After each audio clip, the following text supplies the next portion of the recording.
আসসালামু আলাইকুম। আশা করছি সবাই সুস্থ আছেন, ভালো আছেন।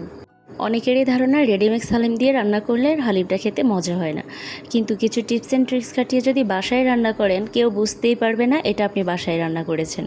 বাসায় কিভাবে দ্বিগুণ স্বাদের শাহী হালিমটা রান্না করবেন সেই রেসিপিটাই আজকে শেয়ার করব। আশা করছি আপনাদের কাছে ভালো লাগবে। চলুন তাহলে রেসিপিটা শুরু করি। আমি হালিম রান্না করার জন্য প্রথমেই রাঁধুনি রেডিমিক্সের হালিমটা নিয়ে নিয়েছি। এই প্যাকেটটার ভিতরে দুইটা শেষে আছে, একটা হচ্ছে মশলার আর একটা হচ্ছে ডাল আর চালের মিক্স। একটা বাটিতে ডাল চালের মিক্সটা ঢেলে এর মধ্যে গরম 2 কাপ পানি দিয়ে দিচ্ছি, অর্থাৎ হাফ লিটার পানি দিয়ে দিতে হবে।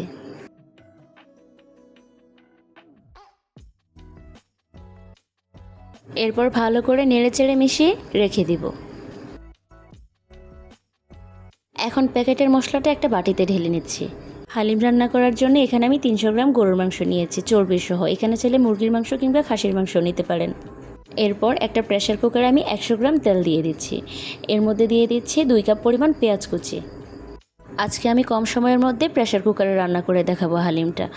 আপনারা চাইলে হাঁড়িতেও রান্না করে নিতে পারেন। এখন এই পেঁয়াজগুলো ভাজতে থাকবো, লাল হওয়া পর্যন্ত ভেজে নেব। পেঁয়াজগুলো যখন এরকম বাদামি কালার হয়ে আসবে তখন এখান থেকে কিছু পেঁয়াজ বেরেস্তা তুলে রেখে দিব পরবর্তীতে পরিবেশন করার জন্য। এখন ভাজা পেঁয়াজের মধ্যে আমি গরুর মাংসটা দিয়ে দিচ্ছি। এর মধ্যে দিয়ে দেব 1 টেবিল চামচ আদা বাটা আর 1 টেবিল চামচ রসুন বাটা। এখন নেড়ে চেড়ে ভালো করে মিশিয়ে নিচ্ছি।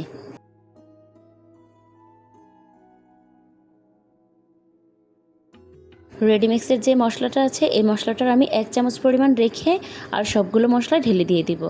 ওই 1 চামচ কখন ব্যবহার করব বলে দিব। এরপর মশলাটা নেড়ে চেড়ে ভালো করে মিশিয়ে নিচ্ছি, কিছুক্ষণ কষিয়ে নেব। স্বাদ মতো লবণ দিয়ে দিচ্ছি। মশলার সাথেও কিন্তু লবণ দেওয়া আছে, তাই লবণের পরিমাণটা একটু কম দিতে হবে। এখন হাফ কাপ পরিমাণ পানি দিয়ে দিচ্ছি।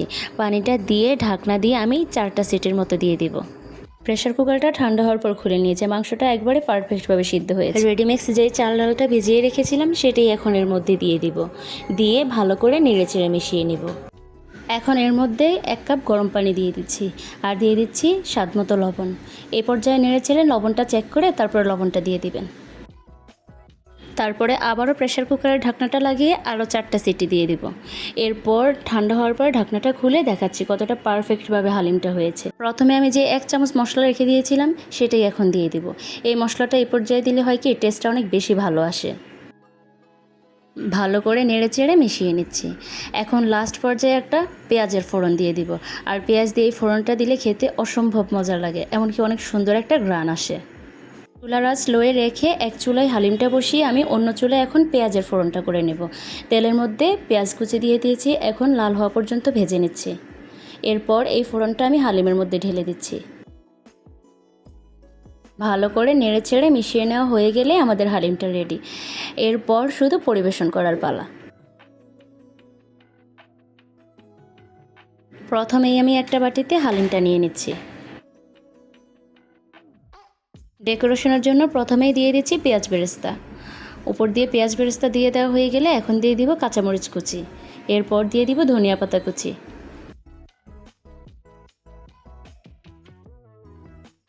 কিছু আদা কুচি দিয়ে দিচ্ছি। এরপর উপর দিয়ে 3 স্লাইড লেবু দিয়ে সাজিয়ে নিচ্ছি। এখন আমাদের হালিমটা একেবারেই রেডি। কিভাবে রেডিমিক্স হালিম দিয়ে এত সুন্দরভাবে বাসায় রান্না করতে পারবেন সেই রেসিপিটাই আজকে আপনাদের সাথে শেয়ার করেছি। আশা করছি আপনাদের কাছে ভালো লেগেছে। ভালো লাগলে অবশ্যই শেয়ার করে দিবেন, এমনকি সাবস্ক্রাইব করে সাথেই থাকবেন। যারা ফেসবুক থেকে দেখছেন অবশ্যই পেজে ফলো দিয়ে রাখবেন। বাসায় অবশ্যই এভাবে ট্রাই করবেন, খেতে খুবই ভালো লাগবে। আজকে এই পর্যন্তই বিদায় নিচ্ছি। আল্লাহ হাফেজ, আসসালামু আলাইকুম।